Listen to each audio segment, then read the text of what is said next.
Today, I am going to be talking about overcoming fear and anger. And the reason why I chose this topic is that there is so much of it going around, the fear and then the anger that springs from the fear. It seems like there is a pandemic of fear and anger right now that partially because of the COVID pandemic. And then, at least in the United States, it seems like so many people are mad, so many people are afraid. There is just so much anger going on. And so it's easy to get caught up in all of this. Yet it's much more beneficial if we can avoid getting caught up in the fear and the anger that is so prevalent today. The root of all of it is, of course, suffering, and the fear is the fear of suffering. And there are different forms of fear. First of all is fear of death and anything that might even remotely remind us of that or could be a possible cause of death. Another form of fear is that we fear that we can't handle the demands of our life. And feeling of inadequacy, feeling that our lives are overwhelming and that the world is even more overwhelming. And if you look at the news, read the news, watch the news, have anything to do with, hear the news, it seems more and more like things are just totally out of control, and it's easy to feel that we are headed in a very bad direction. Another type of fear is abrupt fear or panic, when something new just suddenly crops up and you might say blindsides us. And it's easy to be totally engulfed in or controlled by that type of fear too. And I am going to add the fear that you are losing, that the other side is winning, that you are being dominated, that you're losing ground, you're losing ego territory. That perhaps you feel like you're being a victim, when in actuality, perhaps you are the one that's harming others. As Buddhists, we want to be able to go beyond fear. And in order to experience fearlessness, in order to go beyond fear, we have to experience fear. That cowardice is not acknowledging fear and just turning away from it or giving into it or panicking. Whereas one of the words that the Tibetans use for bodhisattva is pawo, and it literally means warrior. But it means not that you're going out to do battle, but that you have bravery and that you do not give in to fear.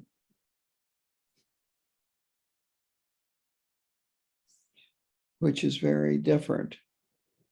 So in working with fear and then the anger that stems from fear, we need to be able to acknowledge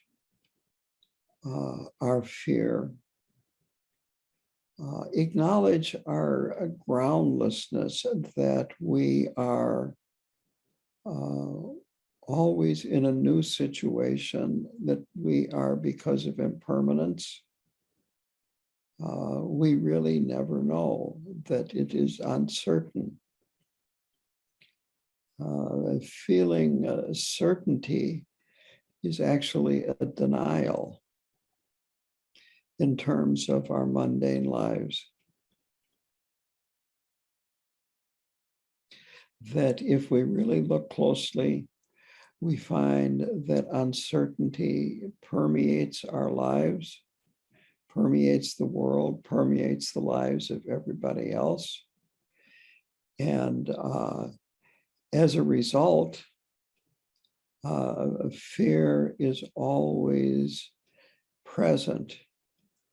There is, in fact, a division of suffering into three types of suffering. And one is the suffering of change. Another is the suffering of suffering. And the third is all pervasive suffering. And that is this third type of suffering, that fear is actually ever present in our lives. And if we can touch that fear, if we can acknowledge that fear, that actually liberates us. It gives us, you might say, a soft spot in our heart. It makes us being able to be touched by other people as well, because this is the common situation of sentient beings. Now, meditation is an extremely important practice for us to do in order to work with fear. That when we meditate, over time, we develop mental stability. We develop the ability to be less distracted by whatever it is that is happening in our lives. And I'm not talking about being less distracted on the cushion, because definitely that can happen. But also as we're going through our daily lives, less distracted by fear, being aware of fear, but not giving into it, not being swept away by strong emotional responses, such as anger, panic, or the kind of fear that I think we're all familiar with is that a situation arises that we did not want to arise, and we feel it's going to cause us problems and suffering. And we think about it, and what we think is, well, if this happens, which is really going to be bad, then that probably will happen, which will be even worse. And when that happens, my whole world is going to fall apart, and I am going to be totally screwed. And the thoughts go on and on and on and on about things that have not happened, that probably won't happen, but you just become more in the grip of fear, panic, and probably anger too, and resentment.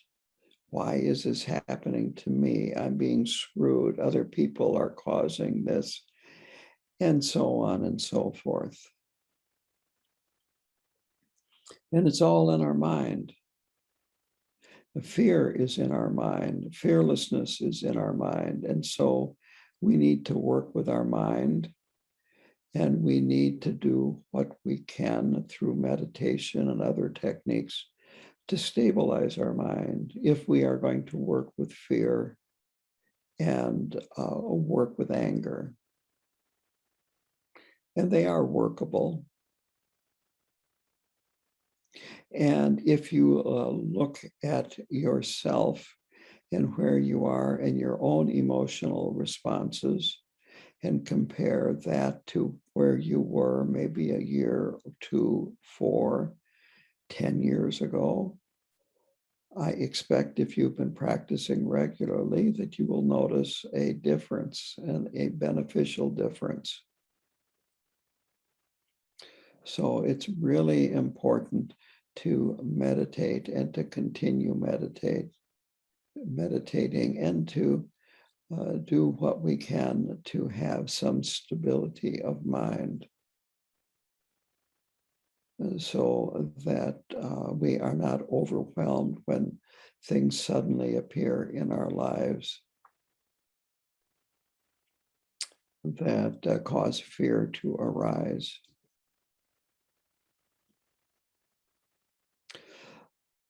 A really important factor in working with fear, as well as working with anger, is the idea of bodhicitta,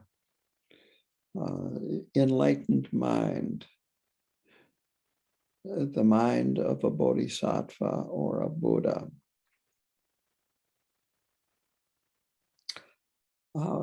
We always have choices in our lives,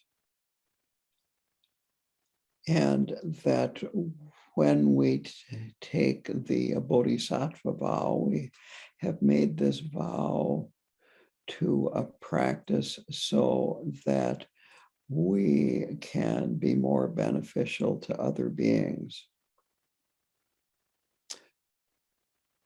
When we take that to heart, we realize that when we are working with other beings, we want to be working for their benefit rather than just our own little ego territory. That if we can remember and keep this in mind, when we run into difficult people that may cause us to be afraid, angry people, resentful people, and so forth, we can, instead of just returning their anger with more anger, respond by de-escalating the situation, respond by having some kindness and compassion and consideration for their suffering. That we always have a chance when we run into difficult circumstances and difficult people. We have a choice, I should say, a choice to either become harder and more resentful and perhaps angrier, or we can use that to soften ourselves, to make us kinder, more open people, and open to what scares us.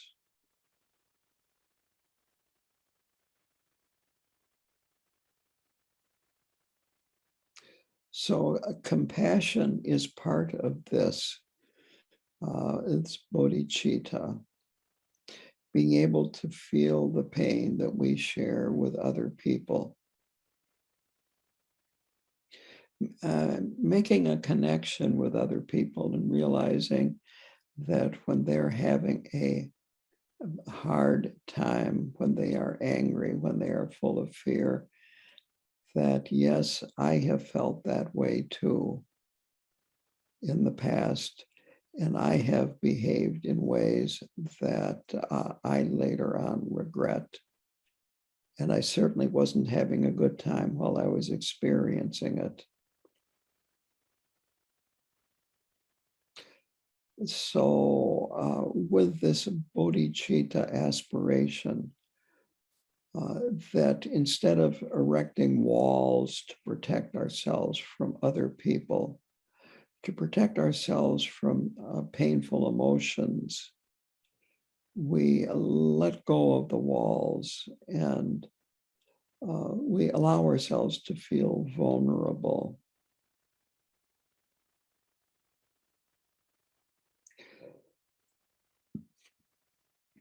Vulnerable feelings are things such as love, gratitude.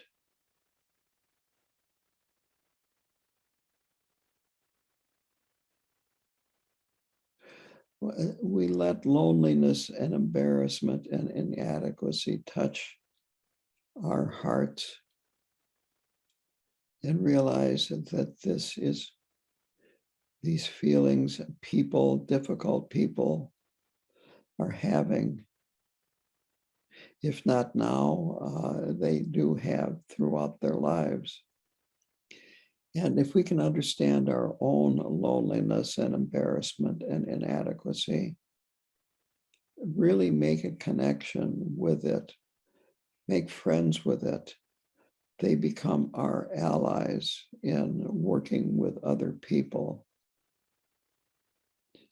So in working with angry people, fearful people, the beginning is working with bodhicitta and working with our own afflictive states of mind.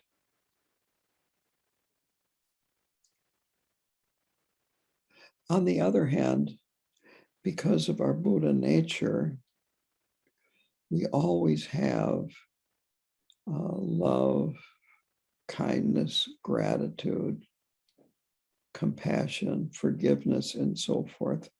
We always have this present within us. It's just a matter of, are we able to access it?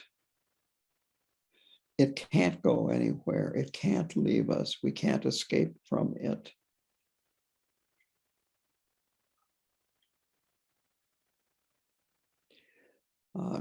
That again, through meditation, we can help make contact with this through practices like Tonglen, which is an exercise where we give what we consider valuable and important and sources of joy and pleasure to others. And we take on the suffering of other beings, that this helps us work with difficult people when we practice Tonglen on a regular basis. It helps us access our inner qualities.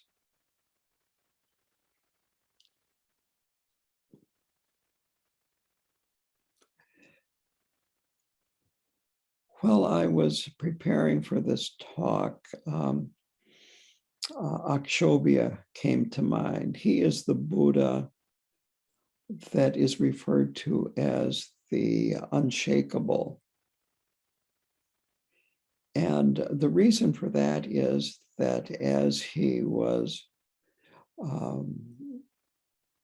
traveling the path, he vowed to never be angry or be perturbed. And this is why he is called the imperturbable one. And if you're having a difficult time with anger, well, you can just stop for a moment and say prayers to Akshobhya, pray for his assistance. When we do the Nyungne, we have an aspiration prayer that we say. I thought I would read that here. And this is an aspiration to be reborn in Akshobhya's pure land, to be reborn in his realm of Aparati. So many of you have done Nyungne here and are familiar with this. So this will be, you might say, a reminder, but this would be a good prayer to work to say when you're having difficulty with anger. In the realm of Abharati, beneath the great tree of awakening, the victor Akshobhya abides in vivid splendor. With lucid devotion, I prostrate physically, vocally, and mentally to him and his retinue of Shravakas and Bodhisattvas. I worship the transcendent Buddha together with his children by filling space with clouds of offerings, including things that bring prosperity and happiness to gods and humans, whether actual possessions imagined or unowned. I confess with remorse whatever instances of negative actions that lead to existences and bad migrations that I have accumulated due to the three poisons since beginningless time. From now on, I will refrain from these and abide in restraint. I rejoice in all the collected virtues of sublime beings and individuals. I request that the victors turn the wheel of the teachings and that they remain without passing into nirvana. Through dedicating this virtue towards awakening, may I fulfill the 8 aspirations, including those to never be angered or to have harmful intentions made by the victor Akshobhya when he generated the awakening resolve in the presence of the previous Buddha, great eyes.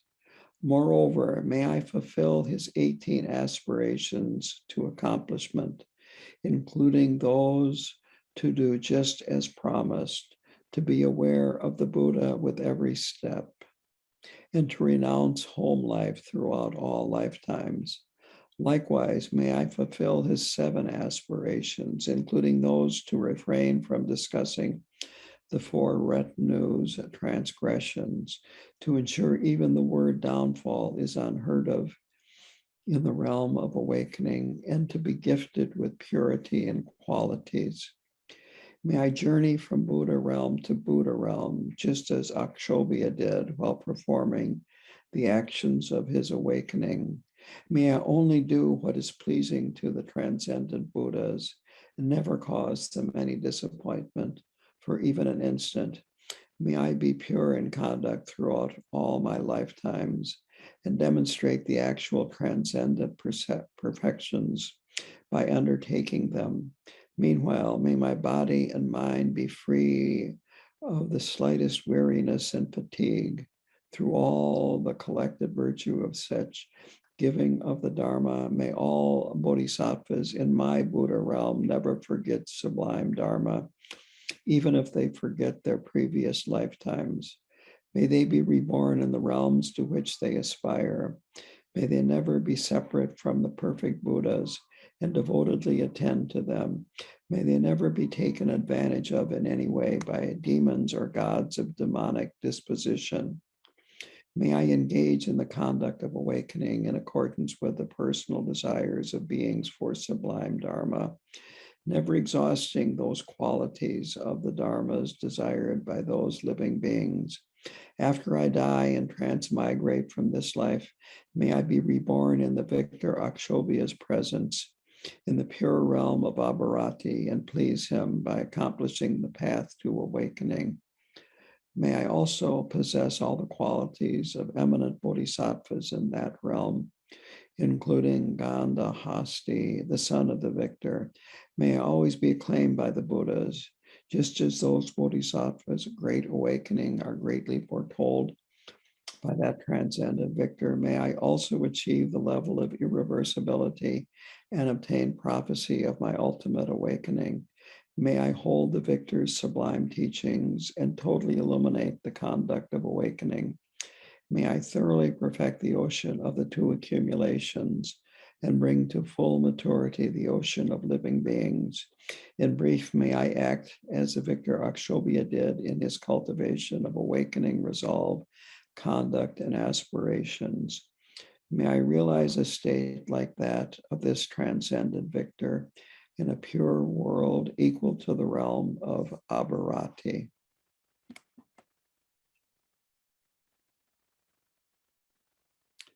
Again, we do that at the end of the third session of the Jungne. So to go into anger more, anger cannot be overcome by anger. That if we show anger to a person who is angry at us, things just get worse.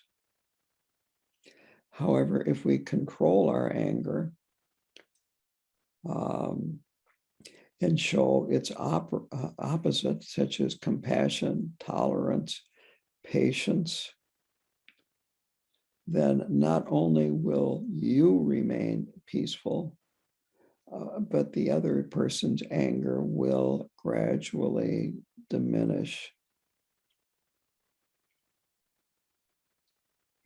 You really can't argue with an angry person. It is only through kindness and love that peace of mind can be accomplished.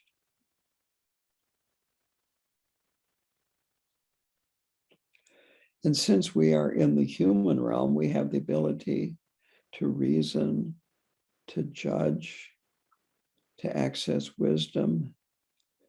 And we can, if we contemplate this, understand the consequences of anger in the long term, not just the short term.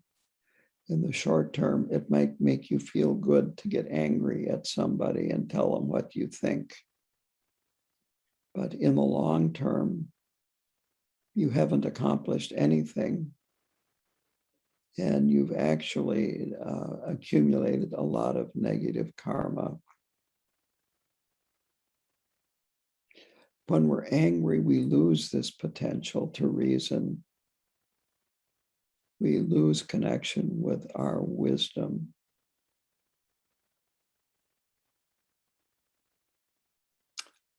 So it's important to look deeply into our actions and realize that anger is just plain self-defeating, that it comes out of ignorance, that success, on the other hand, comes from within, and it comes from self-discipline, self-awareness. It comes from realizing the defects of anger, and it comes from realizing the positive effects of kindness.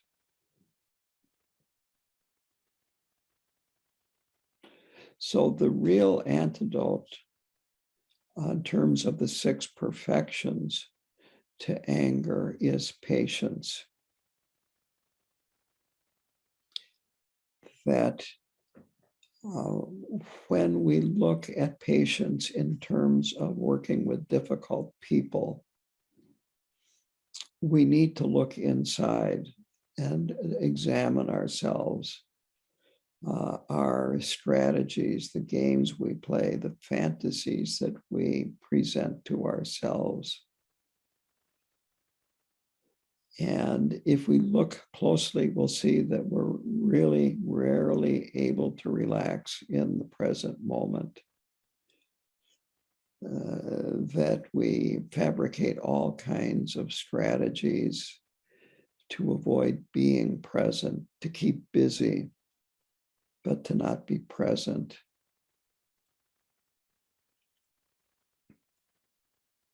And we also realize that we have this belief that if we do everything right, we will be safe, comfortable, and secure.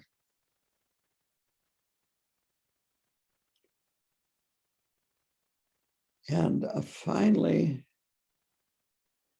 as we again open up, as we look deeply, we'll find that other people have a much worse life than we do. That we are not alone in our suffering. That actually we have it fairly easy compared to other people.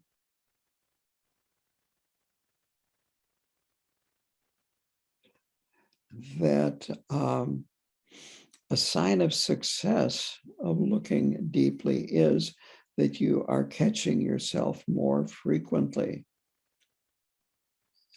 in these delusions and fantasies that we have about ourselves, that you see your faults and see more of them, that you are interrupting your habitual patterns more frequently.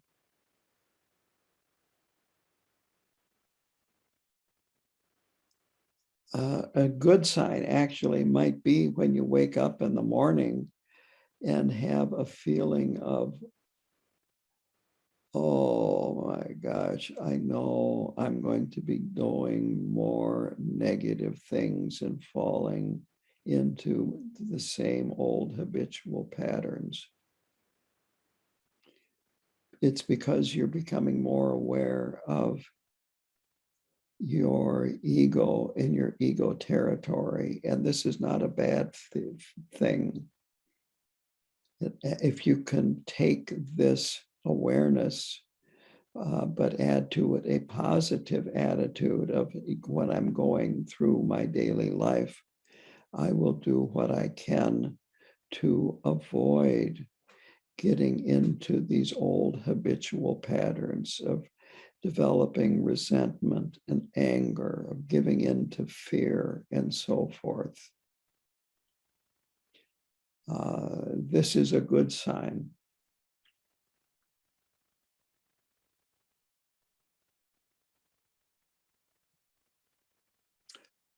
So Khenpo Karthar Rinpoche in Dharma Paths, he talks about patience.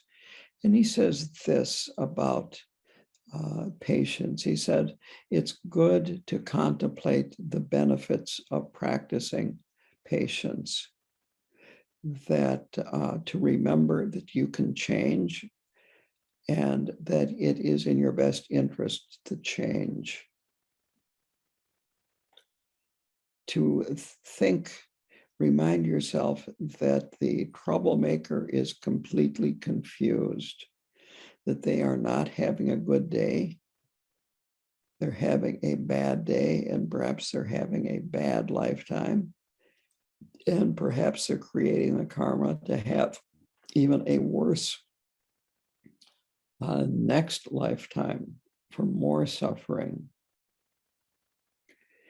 And to think, what is the benefit from retaliating to a negative troublemaker? Here is a quote of his: if we try to protect ourselves from suffering and confusion, we should also be responsible for not causing harm to other people. So meditate on wanting to not cause harm to other people through losing your patience. And again, he says to meditate on the equality of self and other. Tonglen, again, would be a good practice for this. The other point to contemplate is the shortcomings of aggression. And there are two types of anger. There's hot anger, and there is cold anger or revenge. Either way, anger is like eating rat poison and expecting the rat to die. That if you examine yourself when you're angry, how does my body feel? How does my mind feel? Am I comfortable? Can you enjoy a meal when you're angry? Can you enjoy anything when you're angry? Are you able to get a good night's sleep if you go to bed angry? So think about that. Think about how when you are angry, you're just causing yourself to be more miserable rather than making things better.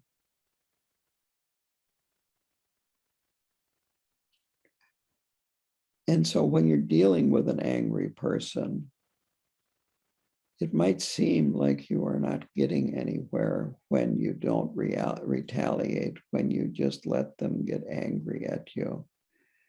But through kindness, eventually, an angry person may come to respect you. It might take a very long time. It might never happen.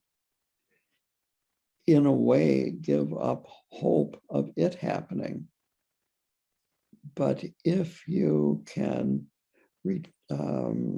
respond without anger and, if possible, some gentleness and kindness, something's going to change.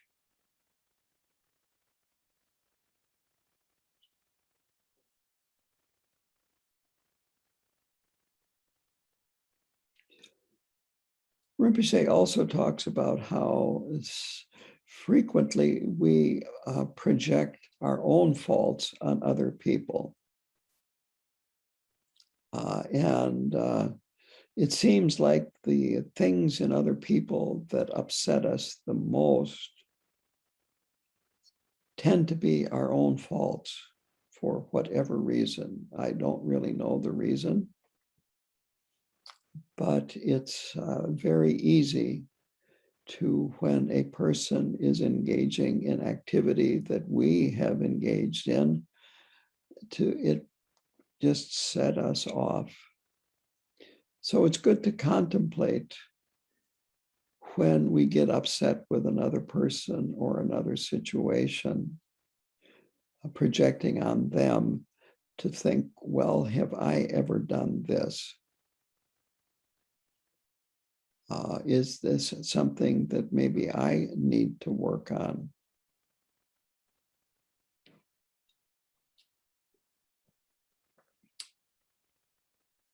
Well, I could go on. I guess I would just kind of say a few more things to sum this up.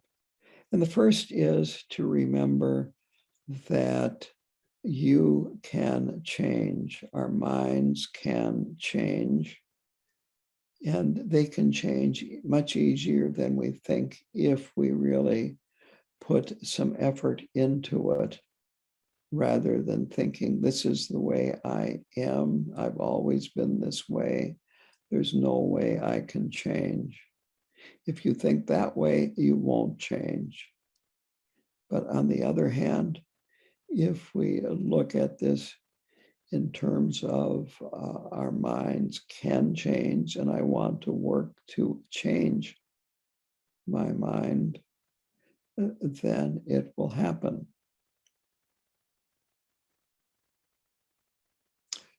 So I will open it up to question and answers at this point.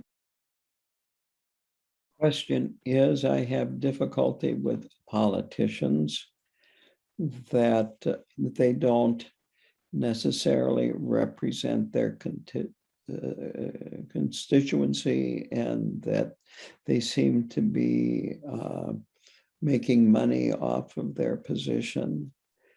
What was not said, but I will add, is that a lot of politicians just foment fear and anger, and then they get elected on that basis, and they say outrageous things. The point being that our worst enemy is our best teacher. And if you cannot generate compassion towards politicians, at least avoid having anger towards them. A lot of them are literally trolling other people. And for those of you that don't know what I'm talking about, saying outrageous things so that the other side gets upset, and then they tell their constituents, look at these idiots that I'm up against. You know, we can't vote for them. You have to be on my side because there are all these idiots on the other side. Or very simply, us versus them. They are bad, we are good. And we don't want to fall into that trap, that game. I will give you an example of this, but this had nothing to do with politicians. This was when I was a prison chaplain. And my job was to bring in religious volunteers to lead services, among other things. And it was Sunday, and there was a group coming in to lead the Christian service. And they did not show up. And I don't remember, they may have called at the last moment. But anyway, I'm a chaplain and I was brought up Christian. And I had supervised some services there in the prison. This was nothing that was new to me. And so I led the service. And then Monday, an inmate comes into my room and my office, and he says, "You have no right to be leading a service. You are a Buddhist, yada, yada, yada." And I said, "I am the chaplain. Chaplains lead services." And he said, "You have no right, yada, yada, yada." And I said, "Yes, I do, yada, yada, yada." And the level got up and up and up. Finally, I had reached my limit.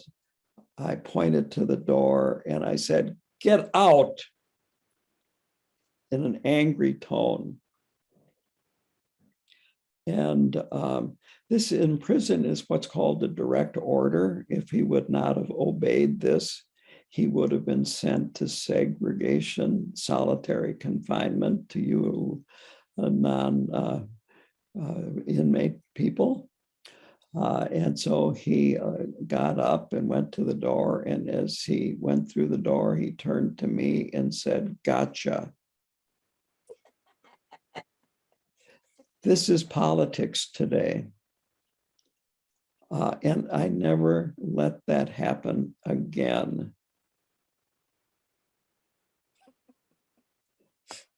It was a very good lesson.